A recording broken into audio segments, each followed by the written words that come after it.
Let's start building up our PyTorch example. So we are going to use a data loader from the Torch utils data to load the training set with 100 random images and target classes, and we will test with 10 random images and target classes. After loading and then reading the training set with the next function, we can check the resulting data type with a print statement and with the type function. So this is what we're doing here. We'll just print and check the type of the resulting data. So we observe that we have a torch float tensor for the X-train type and a torch long tensor for the Y-train type. And X is our input and Y is our target. So observe that the input signals, the images, have the type torch float tensor, whereas the target, the correct digit class indices, have the type torch long tensor. So this difference in types becomes important when we apply a loss function. Next, we also have another print line to check for the shape and content of our data tensors. So we see that we have for the train shape, it's 100 by 1 by 28 by 28, and we have our Y-train shape is size of 100.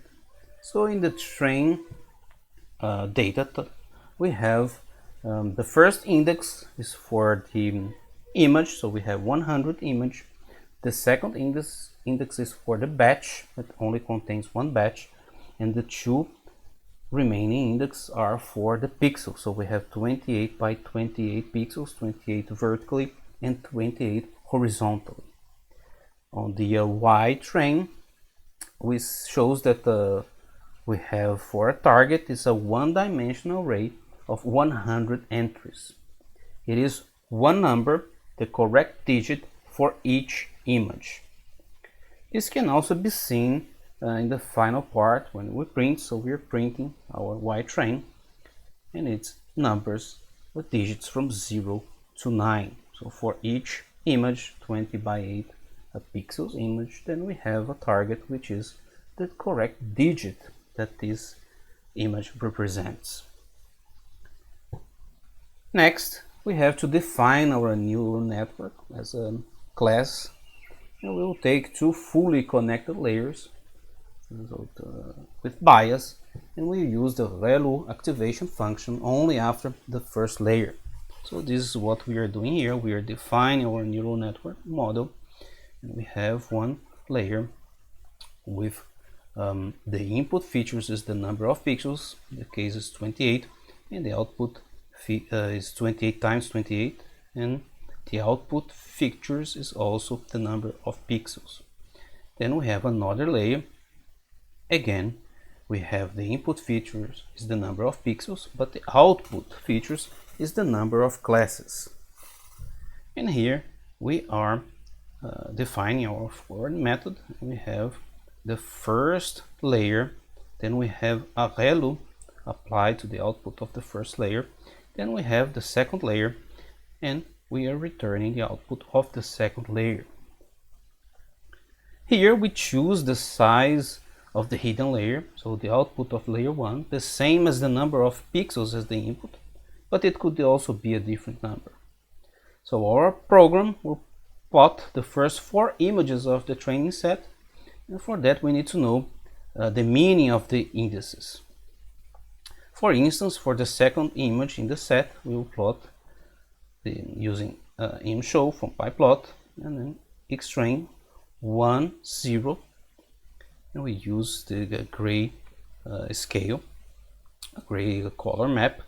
So index 1 is the index of the image, and index 0 is for the current batch or set of images. So in our example, we only have batch 0, and then there are 2 remaining indexes to the right, which are not seen here, are the image pixel indexes. So one example when we plot is we have here 4 digits. So this is how it looks like, and we see we have from 0 to 28 pixels, 0 to 20 pixels, and it's a 3, a 3, a 9, and a 1. So after showing the images, we can reshape or flatten them into a one-dimensional arrays to make them suitable as input to our fully connected linear layers. So remember that the fully connected linear layers, they take only one-dimensional inputs. For that, we use the view function. So we are taking our images, that's 28 by 28, and they have this shape that we define and we saw here, 100, 128, and 28, and we are going to reshape using the view, and then here we see that the shape, the first element of the shape is the number of images in the batch, and we're putting this as an argument, and also the number of pixels is another argument for the view. You'll observe that we don't need to reshape the target because it is already a one-dimensional array with the correct classes. So after showing the images, the program is initialized in our neural network model with this part here, and then we will define the loss function using the cross entropy loss.